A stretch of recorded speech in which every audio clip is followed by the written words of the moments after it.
Hoje aqui a gente vai falar sobre um dos desafios da evolução no treino. Saber receber orientação e mais, saber aplicar isso com inteligência e naturalidade. Esse é um ponto delicado entre os corredores que treinam com planilha. O equilíbrio entre a autonomia e a orientação técnica. Parece até uma contradição o fato de alguém contratar um treinador e, depois disso, começar a modificar por conta própria os treinos prescritos. É como buscar ajuda profissional e, ao mesmo tempo, ignorar a ajuda que recebeu. Isso acontece mais do que se imagina. O corredor recebe a planilha, mas ajusta, adiciona, ou troca treinos segundo o que ele acredita ser melhor naquele momento. Só que o grande ponto aqui é, se ele já sabia exatamente o que precisava fazer, por que buscou orientação especializada? E o problema aqui não é a autonomia. Ela é importante, sobretudo naqueles que se conhecem muito bem na esfera dos treinos mediante uma intercorrência onde a mudança é necessária e positiva. Quando o problema é a falta de confiança no processo,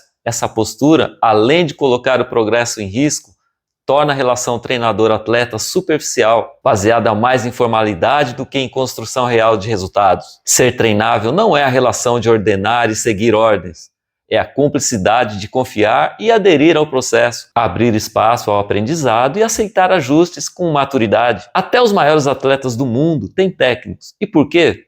Porque sozinhos, mesmo com muita prática sobre os métodos que mais funcionam e vasta experiência sobre as reações do seu corpo aos treinos, eles não conseguem enxergar tudo. Eu mesmo já treinei atletas muito experientes com os próprios treinos e sei que não precisavam de mim, não fosse o fato de 2 especialistas pensarem melhor do que um nos momentos críticos da preparação e maior segurança para mudar rotas quando preciso. E de maneira global, a utilidade estratégica da relação treinador-atleta, mesmo em alto nível, funciona assim: blindagem emocional nas fases difíceis. O treinador ajuda a filtrar o ruído mental quando o atleta duvida do próprio desempenho ou se compara demais. Isso evita decisões impulsivas ou mudanças baseadas em ansiedade e não em lógica. Enxergar o todo quando o atleta vê só o agora. O atleta, por estar imerso na rotina, pode perder a visão global do ciclo de treinos. E o treinador, por ter distanciamento estratégico, garante decisões mais racionais e coerentes com o objetivo final. Evitar viés pessoal na escolha dos treinos. Mesmo experiente, o atleta tende a favorecer o que gosta e evitar o que desafia seus pontos fracos. O treinador entra como uma âncora que mantém o equilíbrio entre preferência e necessidade. Responsabilidade compartilhada, carga emocional dividida. Treinar para uma meta importante é emocionalmente desgastante. Ter um treinador é dividir o peso das decisões, da responsabilidade e até da frustração se as coisas não saírem como esperado. Já o corredor amador geralmente está pronto para enxergar muito pouco sobre os treinos e sobre o processo. E um bom treinador, ora é como um retrovisor e ora como uma bola de cristal. Mostra aquilo que o corredor não vê e aquilo que ele não veria. E como o corredor muda o treino? Ele ajusta a planilha por conta, situação em que, ainda que o treinador não esteja perdido com a prescrição, o treinado pode estar dando um jeitinho para que o treino se perca. Corre mais forte do que o proposto, o típico "hoje eu estava me sentindo bem". Acontece que, mesmo só um treino desproporcional pode atrapalhar uma semana, e uma sequência deles pode embaraçar o ciclo. Não respeita treinos leves ou regenerativos. E assim, quando precisa do organismo refeito para os treinos mais exigentes, adivinha só, tô cansado para esse treino, prof. Corredor que só quer fazer o que gosta não evolui. Evolução não pede, ela exige método. Mas todos nós sabemos que tudo isso não é questão de caráter. Afinal, ninguém joga assim contra o próprio time deliberadamente, mas por falta de consciência do processo. E quanto a isso, nas planilhas que elaboro com foco nos objetivos do corredor, procuro sempre deixar claro, à medida em que ele pode ir compreendendo as nuances dos treinos, o porquê dos treinos e fases, e em algum tempo a confiança estabelecida faz o resto. Quando mais é menos. Fazer mais do que o prescrito pode parecer dedicação, mas muitas vezes é apenas ansiedade ou vaidade. E veja um exemplo disso na prática. Já tive alunos assim, eu prescrevi o treino longo e quase nunca eles conseguiam completar, mesmo estando preparados para aquela distância. Então, fisicamente, no início do treino estava tudo certo. Então, a solução estava só no controle da ansiedade, que falava mais alto, já que eles não se continham em rodar no pace estabelecido, e depois da metade era sofrimento escalando. E no campo das vaidades, eu já estive vendo isso de perto. Já treinei em grupo e já competiu bastante para saber como disputas do nada são criadas, às vezes sem nenhuma palavra, Basta um olhar, um passo mais forte, um sprint no final do treino e tudo começa a virar uma espécie de competição silenciosa. É sutil, mas real. É o ego querendo mostrar serviço, a vaidade querendo provar quem está mais em forma, quem manda mais no treino, e cada treino vira uma competição. O problema? Isso desvirtua o foco. Você deixa de ouvir o corpo e passa a correr pelo outro. E às vezes, o preço é alto. Por isso, reconhecer esse campo e saber sair dele é um sinal de maturidade na corrida.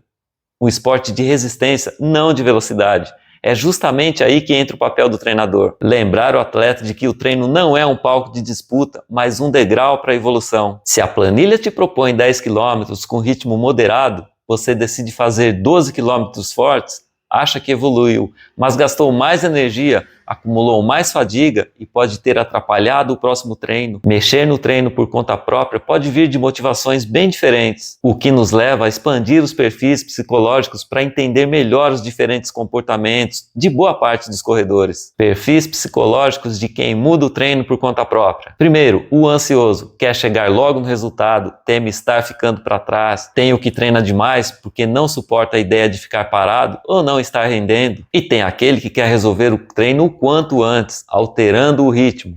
O risco para o ansioso é o corpo entrar em colapso antes do progresso aparecer. 2. O vaidoso busca reconhecimento, quer impressionar, mostrar força, provar seu valor. Esse perfil muitas vezes segue o ego e não o plano. Isso geralmente cobra um preço alto com o tempo. 3. O inseguro. Não confia no processo, fica em dúvida se o plano está certo, se o ritmo está adequado, se poderia estar fazendo mais ou diferente.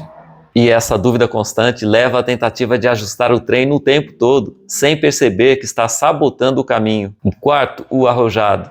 Tem perfil ousado, competitivo, ama desafios, não aceita treinar leve ou devagar, gosta da sensação de superação diária e acaba indo além do necessário, muitas vezes ignorando fases de recuperação e construção de base. 5, o competitivo. Tem o radar sempre ligado nos outros. O colega correu mais?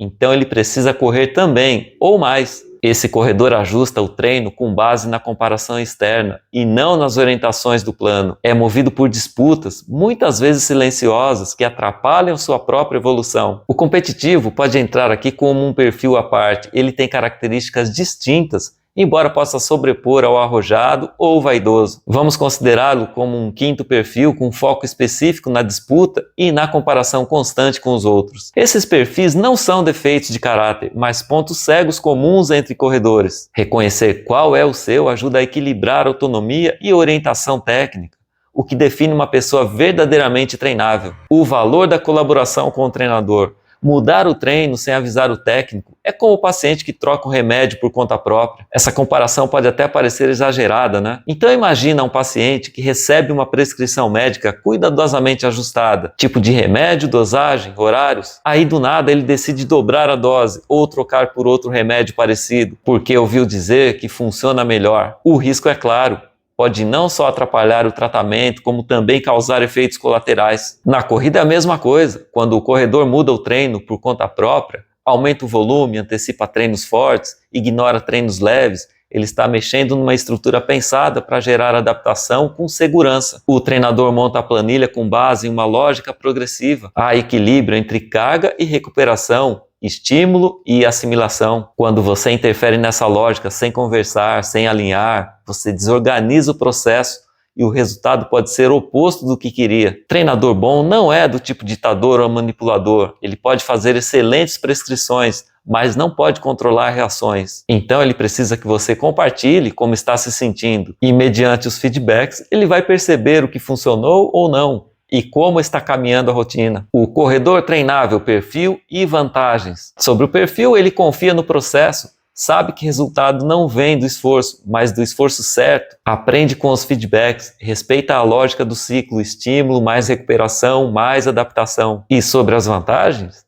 Mais clareza e menos ansiedade. Processo saudável, progresso sustentável. A boa notícia é que, com o mínimo de abertura, qualquer corredor pode ser treinável. Na maioria das vezes, basta uma combinação de predisposição psicológica, compreensão do processo e alguns ajustes pontuais para que o vínculo treinador-atleta comece a funcionar. Mesmo os mais resistentes podem evoluir nesse aspecto, desde que estejam dispostos a confiar e experimentar. Por outro lado, é inegável que alguns perfis facilitam mais o trabalho técnico. São pessoas que não apenas seguem o que foi prescrito, mas também demonstram interesse genuíno em entender o plano, aceitam feedbacks com maturidade e mantêm uma comunicação fluida com o treinador.